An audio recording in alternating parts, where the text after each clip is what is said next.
क्या आपको मालूम है दुनिया में सबसे उम्रदराज जीव कौन सा है? अगर नहीं मालूम तो चलिए आपके साथ हम भी इस सवाल का जवाब तलाशते हैं। वैसे तो जानवरों में कछुए सबसे ज्यादा उम्र तक जीने वाले माने जाते हैं।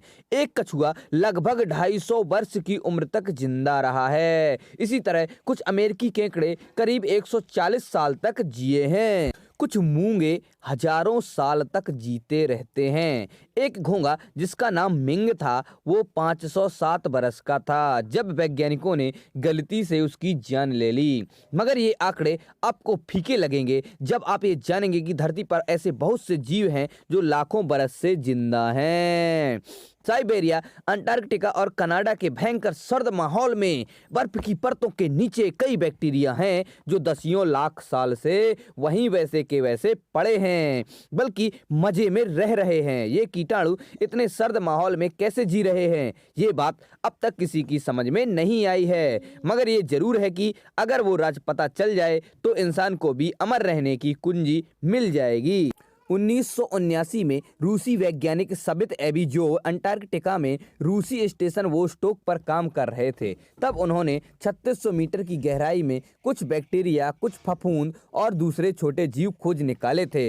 लाखों टन बर्फ के नीचे इतनी गहराई में पड़े इन जीवों के बारे में एबिजोव ने अंदाजा लगाया कि ये हजारों साल से ऐसे ही जिंदा हैं। ये जीव धरती की ऊपरी परत से तो वहां गए नहीं होंगे, इसलिए इनकी उम्र लाखों साल ही मानी जा रही है। 2007 में ये रिकॉर्ड भी टूट गया।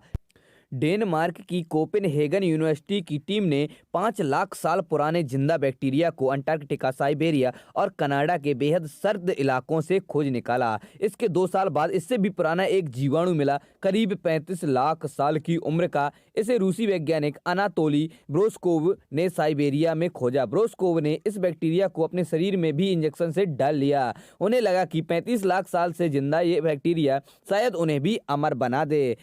अब सवाल ये उठता है कि वैज्ञानिक कैसे दावा कर सकते हैं कि ये बैक्टीरिया लाखों साल से जिंदा हैं। ये पहले के कीटाणुओं की नई पीढ़ी भी तो हो सकते हैं, मगर हकीकत ये है कि जहां बर्फीली परत में दबे मिले हैं वहां इनके प्रजनन की कोई गुंजाइश नहीं है।